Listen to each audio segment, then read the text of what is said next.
Okay? How many people here are actually thinking about starting a business? Excellent, then you are in the right space.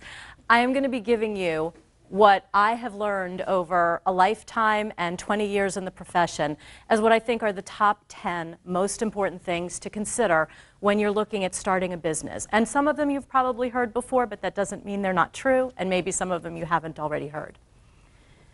So the number one is the whys, the W's of a business plan. Okay, everybody groans, oh my God, a business plan, I hate that. But the point of the business plan is not to create some wonderful document that sits on a shelf. And it's not even something that is designed so that you're going to then go and try and get oodles and oodles of money. The point of the business plan is that you think through really carefully and document what you want, what you think, what you believe, what you expect. Because if you don't do that, you can't possibly create the business that you're trying to create. So it forces you to put your thoughts on paper and read them and think about them and go back through and analyze them, and do they make sense? And if you choose to share the business plan with somebody else, that's fine, that's up to you. But the point is that you need it for you if you want to succeed in your business. So the first one, is why. Why are you going to start this business? What is it that you're hoping to get out of it? What is it? Is it that you love baking so much and that you just can't think of the world not knowing the cupcakes that you make, like my 12-year-old daughter, okay? And she is dead sure she is going to be a baker and have a cupcake bakery when she grows up. It may be something like that, that it's a passion for you. That's perfect, that's fine, that's wonderful. But you have to understand why. On the other hand, is it, I need to bring money in tomorrow, and this is the way I'm going to be doing it. So you have to understand the why. What are you going to be doing? How are you going to be doing it? It's the mechanical part of it. So you decide that you want to be a baker. Well, are you baking yourself? Is somebody else baking for you? Are you just selling? So it's the how part of it. How are you going to be making money? That's the critical part. The most important part of the business is the money. Okay? If you don't have a revenue flow, if you don't have customers, if you don't have people willing to pay you for what you are trying to sell or give or provide, you don't have a business, you have a charity. And there's nothing wrong with having a charity, but if you're doing this because you want to make money and your intent is to have a business, not a charity. Who is going to be involved in your business? Who is your management team? Who are going to be the owners? Who are going to be the board members if you're going to have any? Who are your advisors? Who are your high-level employees? If the answer to that is me, myself, and I, you need to know that at the beginning. If the answer to that is my best friend and I, or my significant other and I, or my mom and I, or I don't know and I, that's the point of the business plan. This is the time to think through this. How many people do you really need in there? What is it that you're going to be doing? This is the time to decide that. And if you're counting on other people, what are their business experiences and how is that going to benefit what you're trying to do? Who is going to be providing the financial support to get you off the ground? Are you rating your own 401k? Are you relying on savings that you have? Are you selling some property? Did you get an inheritance? Are you going and thinking that you're going to come to the SBA like last lecture and get a loan, which I'm sure she covered quite thoroughly, about how that goes about? Who is providing the financial support? And who are you going to need to hire? Who will your employees be? Where? Good. Where will you be selling? If the lifeblood of the business is customers, where are you getting your customers? Contrary to popular belief, they don't flock to the doors of the store. Okay? And so if you don't have a very clear path and understanding of where you are going to get your customers, you don't have a business, you're back to having a charity, and I don't think that's why you're here. You need a marketing strategy and a sales strategy. Marketing is getting your message out to lots of people. Sales is you one-on-one closing a deal to get a customer or a client. You need both. They're not the same thing. So you have to think through, before you put money in, what is your marketing strategy? How are you making yourself widely known? And then if you get that wide acknowledgement and then somebody does come in the door, how are you closing them? How are you selling them? What are you going to do to make sure that they walk out and they have your product and you have some of their money? That's the point of the sales cycle. Who are your competitors? I can't tell you how many new businesses I have met that tell me, my idea is so unique, there are no competitors. I cannot tell you how many. It does not matter what business you are in, what you think you are doing, you have competitors. And if you can't acknowledge who it is that's providing that service or something almost equivalent to it, you may have a nuance, that's fine. You may have something that's truly unique, but you still have competitors. Before everybody had iPads, before everybody had iPods, we had the Sony Walkman. Guess what? The Sony Walkman was the competitor to the iPod. It's just the iPod was better. So if you don't understand that you will have competitors already in place, somebody doing something pretty darn close, or people don't realize that they need it yet and they're using something else, you have to identify your competitors. And once you know who they are, that they exist, what are they doing well and what aren't they doing well? And what are you going to be doing better? It may be that you do have competitors, and your competitors are, they say pick 2 out of 3, price, quality, and service. So maybe they're doing well on 2 and not the 3rd, and you think you're going to do better on all 3. Great. But at least acknowledge that they're there and that they have strengths and weaknesses, and what are yours going to be? What products and services are you going to be selling? Have you really thought about it? Let's say you decide that you want to open up a clothing boutique. What types of clothes? Who is your target market? What age? What price range? Where are you getting the clothes from? What range of product? Are you going to be selling evening gowns? Are you going to be selling shorts and bathing suits?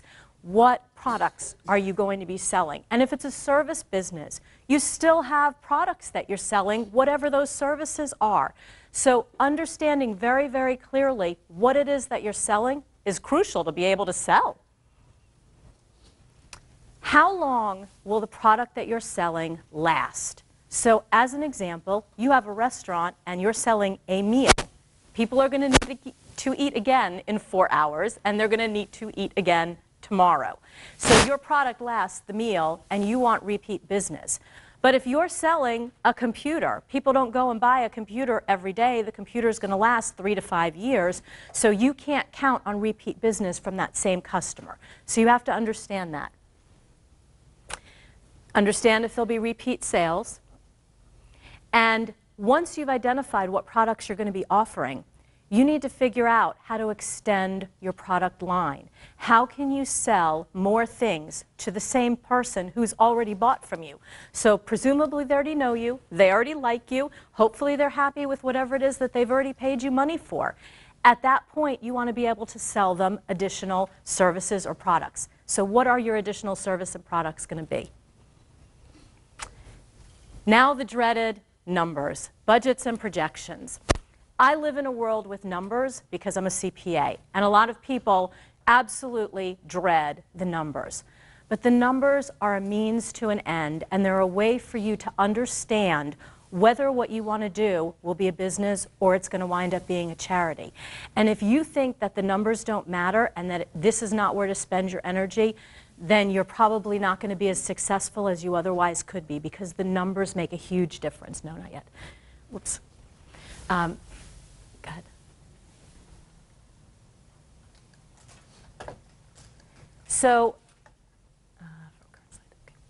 So a budget is line items where you are looking at every single thing that you can think to identify that's going to be an expense in your business. If it's rent, how much do you expect the rent to be per month? What do you think your payroll is going to be per month? If you have to buy fixed assets, desks, chairs, an oven, a computer, whatever it is, if you have to buy fixed assets, how much are you going to spend on all of those? That's the budget part. The projection part is, let's say everything works out wonderfully and you get your doors open for business.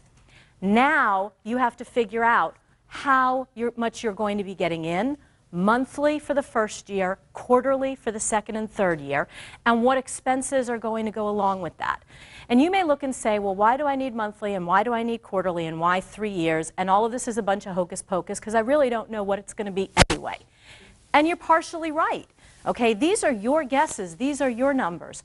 But if you think about it, and that's the point of this whole exercise, is if you're thinking about it and you're working through the numbers and you say to yourself honestly, okay, I'm selling a service and it's going to be a consulting job and I need to get one client and it's probably going to take me 3 months to get that one client and I'm going to get $3,000 a month once I get a client.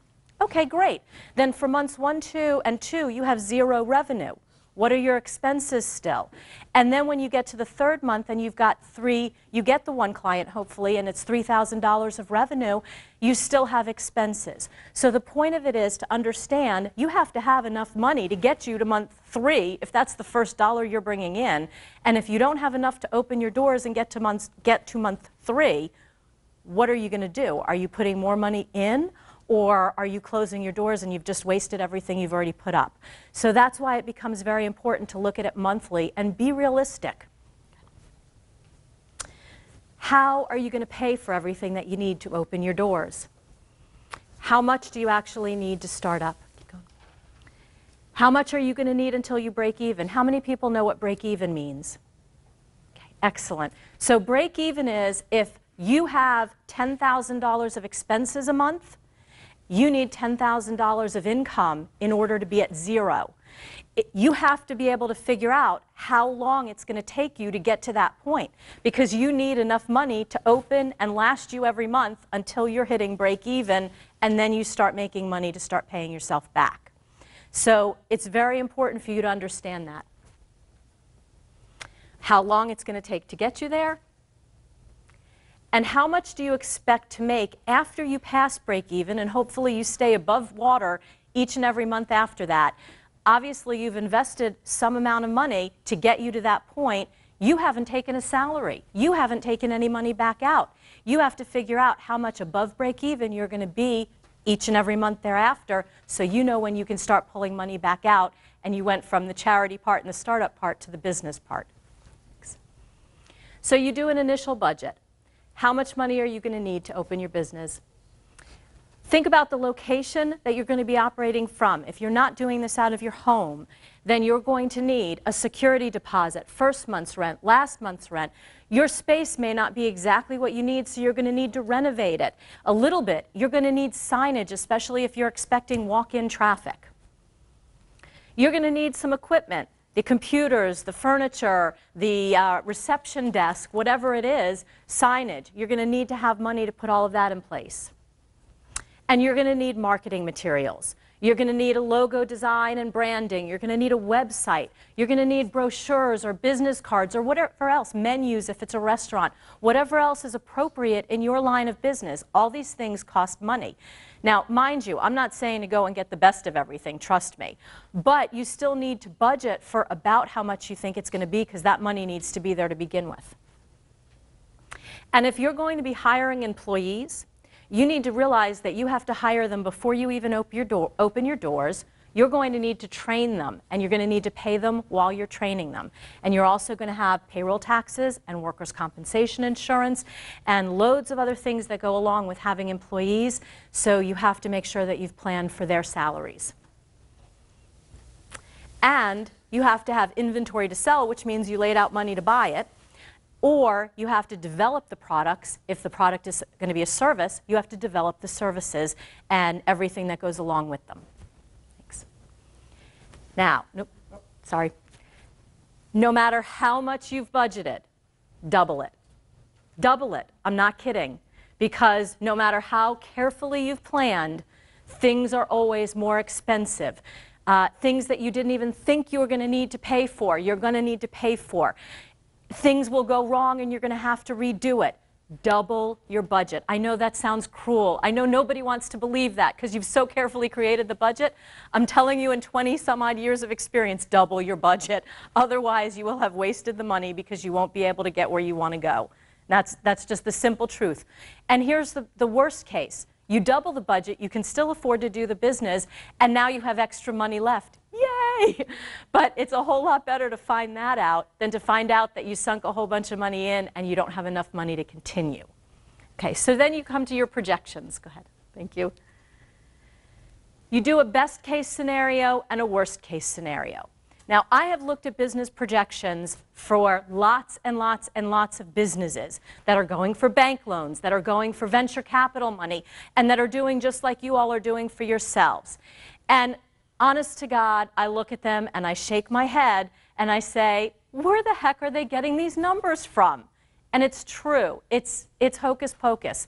But it's still your hocus pocus. And if you're not trying to get money from somebody else, if you're doing an honest analysis, really think through what it's going to be, because if you don't, you're sunk. So do a best case and a worst case scenario. Sales will never be as quick and as big as you think they will be, and expenses will always be more than you wish. Just the way it is. Budget for it. That's your worst case. Have your best case that you're making $1 bazillion. That's fine.